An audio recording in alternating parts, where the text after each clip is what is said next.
G'aniyevli Ochilbek, Andijon tumani Oqyor, Qashqar mahallasidan kelganmiz.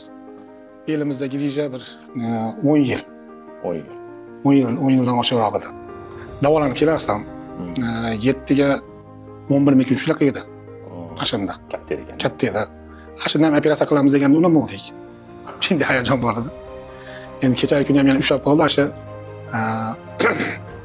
11 kuncha yotdim. Bosolmadim ham, yurolmadim ham. Asha aka-ukalarim o'zlari ko'tarib doktorga borishdi. Doktorda yotdim. Doktorda ham 8 kun yotdim. Lecheniyalar oldim. Lekin nima bo'lmadi? O'zgarish bo'lmadi virus tomonga. Qo'yib olmadi oyoq.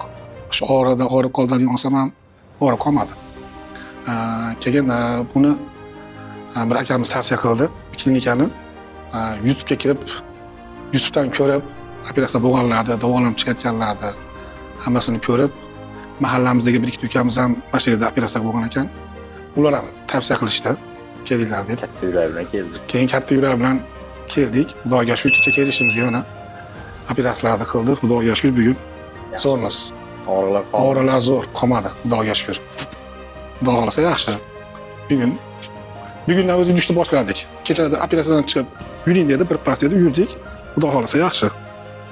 Vrachlarga hammasiga rahmat. Alloh rozi bo'lsin. Kim menga yaxshilik qilib, qilgan ehsonlarni Alloh dargohida qabul qilsin hammani. Rahmat. Doktorlarga ham rahmat.